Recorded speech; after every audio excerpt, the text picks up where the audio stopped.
Have you ever wondered why start imagining things, or in other words, hallucinating whenever you're in a dark room? Let's find out.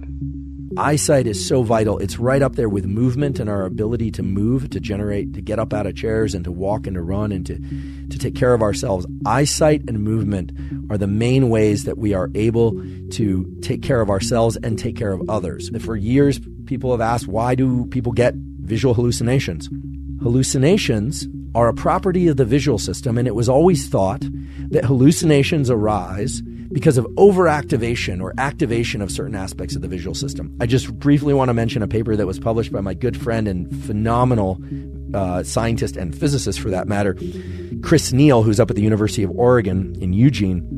They studied LSD-like compounds and discovered that hallucinations actually occur because portions of your brain become underactive. The visual portions of your brain are understimulated. This is probably why when people go into these cave retreats, something I've never done, I don't think I ever will do, where it's completely black, pretty soon they start hallucinating. They start seeing things even though there's nothing there. The visual system is desperate to make guesses about what's out in the world. It's like the eager beaver of your brain. It's like, what's out there, what's out there, what's out there?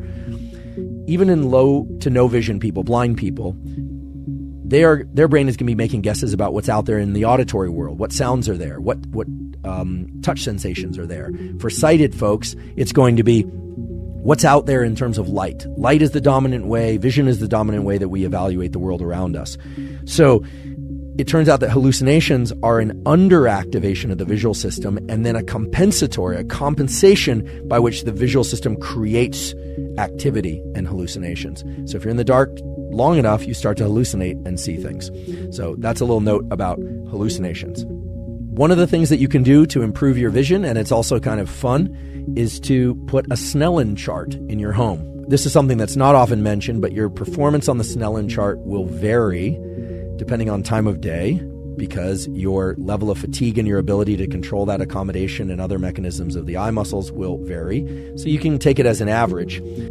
If you put a Snellen chart in your home, you can do that as part of your visual training. Now, this might seem excessively nerdy, but what is more important than your eyesight, right? When you start having compromised eyesight or compromised movement, people need to take care of us, and we become much more challenged in moving through our daily life. So while it might seem nerdy to have a Snellen chart in your home, or to do a smooth pursuit exercise a couple times a week, or to get outside for a few hours a day and do your reading or your laptop work there, preserving your eyesight and preserving your vision is one of the most life-enhancing or quality of life-enhancing things that you can do. And if you're a young person and you can build some of this into your framework of exercise or brain training, if you want to call it that, that can be immensely beneficial and will really set you up to have really good vision over a long period of time.